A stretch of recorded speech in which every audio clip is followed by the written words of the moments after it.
ಬರೋಬ್ಬರಿ 200 kilometre mileage ನೀಡಲಿದೆ ಹೋಂಡಾ ಕಂಪನಿಯ ನೂತನ ಕಾರು.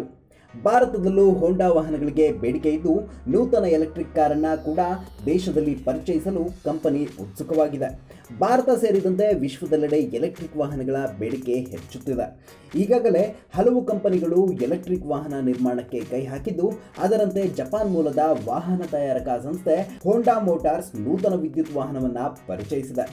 ಜೆನಿವಾನಲ್ಲಿ ನಡೆಯುತ್ತಿರುವ 2019ರ ಮೋಟಾರ್ ಶೋನಲ್ಲಿ ಹೋಂಡಾ ಸಂಸ್ಥೆಯು ತನ್ನ ಹೊಸ ಮಾಡೆಲ್ ಪ್ರೋಟೋಟೈಪ್ ಕಾರನ್ನು ಅನಾವರಣಗೊಳಿಸಿದೆ.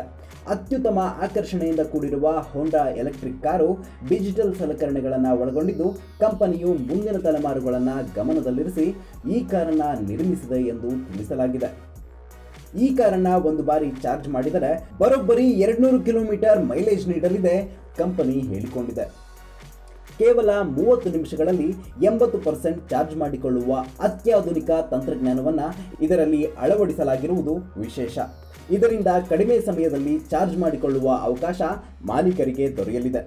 2025ರ ವೇಳೆಗೆ ಯುರೋಪ್ ಎಲೆಕ್ಟ್ರಿಕ್ ವಾಹನ ಉತ್ಪಾದನೆ ಮತ್ತು ಮಾರಾಟದಲ್ಲಿ 100% ಮುನ್ನಡೆ ಸಾಧಿಸುವ ಗುರಿಯನ್ನು ಹೋಂಡಾ ಕಂಪನಿ ಹೊಂದಿದ್ದು, ಹಾಗೆಯೇ 2030ರ ವೇಳೆಗೆ ಎಲೆಕ್ಟ್ರಿಕ್ ಕಾರು ಮಾರುಕಟ್ಟೆಯಲ್ಲಿ ಆಧಿಪತ್ಯ ಸಾಧಿಸುವ ಯೋಜನೆಯನ್ನು ಹಾಕಿಕೊಂಡಿದೆ. ಈಗಾಗಲೇ ಭಾರತದಲ್ಲಿ ಎಲೆಕ್ಟ್ರಿಕ್ ಕಾರುಗಳಿಗೆ ಸರ್ಕಾರ ಹಲವು ರೀತಿಯ ತೆರಿಗೆ ವಿನಾಯಿತಿಗಳನ್ನು ನೀಡಿದೆ. ಹೀಗಾಗಿ ಟಾಟಾ, ಕಿಯಾ, ಮಹೀಂದ್ರಾ ಸೇರಿದಂತೆ ಹಲವು ಕಂಪನಿಗಳು ಎಲೆಕ್ಟ್ರಿಕ್ ವಾಹನಗಳ ಉತ್ಪಾದನೆಯಲ್ಲಿ ತೊಡಗಿಸಿಕೊಂಡಿವೆ.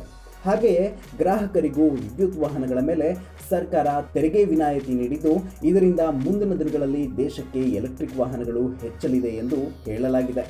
ಈ ಹಿನ್ನೆಲೆಯಲ್ಲಿ ದೇಶದ ಪ್ರಮುಖ ನಗರಗಳಲ್ಲಿ ಎಲೆಕ್ಟ್ರಿಕ್ ರೀಚಾರ್ಜ್ ಸ್ಟೇಷನ್ಗಳನ್ನು ಸ್ಥಾಪಿಸಲಾಗ್ತಿದೆ. ಭಾರತದಲ್ಲೂ ಹೋಂಡಾ ವಾಹನಗಳಿಗೆ ಬೇಡಿಕೆ ಇದ್ದು, ನೂತನ ಎಲೆಕ್ಟ್ರಿಕ್ ಕಾರನ್ನು ಕೂಡ ದೇಶದಲ್ಲಿ ಪರಿಚಯಿಸಲು ಕಂಪನಿ ಉತ್ಸುಕವಾಗಿದೆ ಎಂದು ತಿಳಿಸಿದೆ. 2019ರ ಅಂತ್ಯದಲ್ಲಿ ಅಥವಾ 2020ರಲ್ಲಿ ಹೋಂಡಾ ಪ್ರೋಟೋಟೈಪ್ ಬಿಡುಗಡೆಯಾಗಲಿದ್ದು, ಭಾರತದಲ್ಲಿ ಇದರ ಬೆಲೆ 20 ಲಕ್ಷದಿಂದ 35 ಲಕ್ಷದೊಳಗಿರಲಿದೆ ಎಂದು ಅಂದಾಜಿಸಲಾಗಿದೆ. ಈ ವಿಡಿಯೋ ನಿಮಗೆ ಇಷ್ಟ ಆಗಿದ್ರೆ ಲೈಕ್ ಮಾಡಿ, ಶೇರ್ ಮಾಡಿ. ಹೊಸ ಕಾರುಗಳ ಅಪ್ಡೇಟ್ಗಾಗಿ ನಮ್ಮ KFI ಮೀಡಿಯಾಗೆ ಸಬ್ಸ್ಕ್ರೈಬ್ ಮಾಡಿ.